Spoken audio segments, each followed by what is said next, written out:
C'est le mois des fiertés. Bienvenue. Vous avez embarqué à bord de la Pride Audio d'Acast. Avec nous, voyagez à travers le monde et découvrez comment les créatrices LGBTQ+, célèbrent le mois des fiertés. Et écoutez-les aussi vous raconter leurs engagements, leurs expériences, mais aussi vous révéler à la fin de chaque épisode la prochaine destination de notre Audio Pride. Alors, restez à l'écoute. Attrapez vos écouteurs, vos casques, installez-vous confortablement et c'est parti.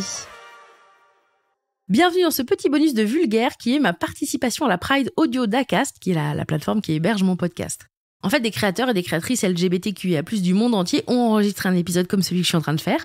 Et d'ailleurs, vous pouvez tous les écouter, le lien est dans ma bio.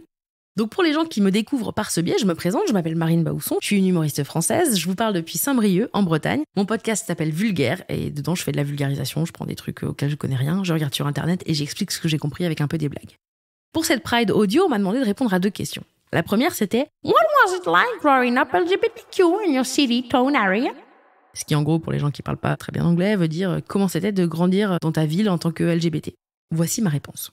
Moi, personnellement, j'ai grandi à Saint-Brieuc dans les Côtes-d'Armor et ça n'existait pas d'être homo. Il y avait sûrement des tas de gens qui l'étaient, mais moi, j'en connaissais pas. Ce qui fait que c'était compliqué d'imaginer que je pouvais moi aussi faire partie de cette communauté. J'ai découvert ma sexualité en tombant amoureuse d'Adélaïde quand j'étais à la fac à Rennes. En fait, elle a été la première lesbienne que j'ai vraiment rencontrée. Et pendant longtemps, je pensais que finalement, l'homosexualité, on pouvait la vivre qu'à Paris. J'ai mis vraiment longtemps à accepter la mienne et puis à envisager de le dire haut et fort. Maintenant, je suis revenue vivre à Saint-Brieuc et j'ai eu la chance d'assister en mai à la toute première marche des fiertés de la ville dans laquelle j'ai grandi et dans laquelle je vis actuellement, donc Saint-Brieuc en Bretagne. Alors, j'avoue, j'ai fait que pleurer. Alors, pas parce que j'ai grandi à Saint-Brieuc, Non, j'ai pleuré parce que voir ça dans ma ville, c'était inimaginable.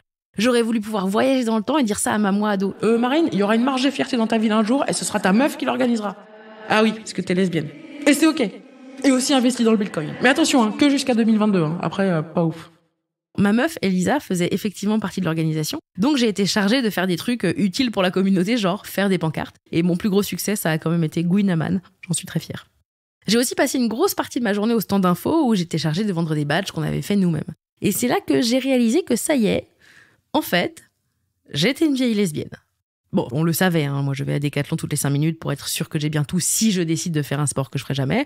Et quand je vais à Leroy Merlin, je vous cache pas que j'ai une petite émotion.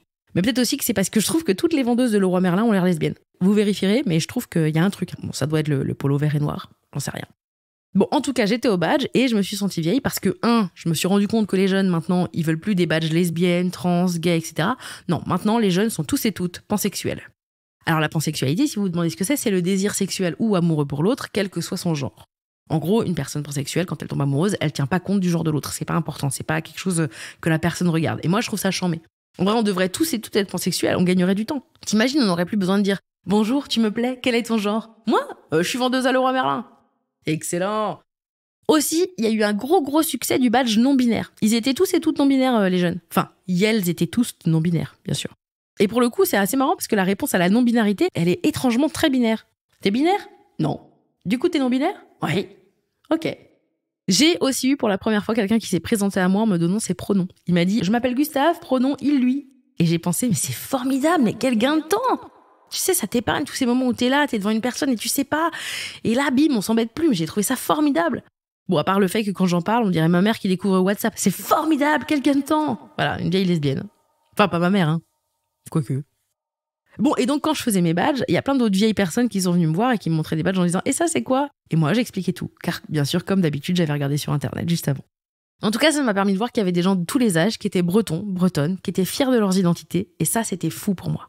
Maintenant, je vais répondre à la seconde question qui est « Where and how do you celebrate Pride? What do you love so much about it ?» Et pour les non-bilingos, où et comment tu célèbres la Pride et qu'est-ce que tu aimes tant à ce sujet?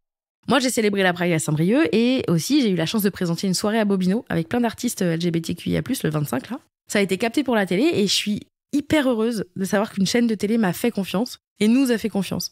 Souvent, moi, je culpabilise, je me dis que je suis pas assez militante, que j'ai pas assez de culture lesbienne, mais j'essaye aussi maintenant de me raisonner en me rappelant que monter sur scène, le dire, donner la parole dans mon podcast à des gens concernés, raconter leurs histoires ou nos histoires, comme celle par exemple de Marsha Johnson, de Rosa Bonheur, de Marcel Moore, de Claude Quin, c'est déjà faire un bout de chemin. Maintenant, je suis fière de mon identité et ça change beaucoup de choses de comprendre que je suis pas seule, qu'on n'est pas seul. Et en fait, ce que j'aime, c'est la communication, la communion et le partage. Merci beaucoup à Acast pour cette Pride Audio. Je vous invite évidemment à écouter tous les autres épisodes. Et d'ailleurs, le prochain stop de cette Pride Audio, c'est à Chicago, Make Your Damn Bed, qui est un podcast de Julie Mérica, qui est humoriste, qui est américaine donc, et qui propose chaque jour un podcast pour t'encourager à faire ton lit, quoi. Merci beaucoup, cet épisode a été monté par Antoine Ollier et j'espère qu'il vous a plu. Soyez fiers.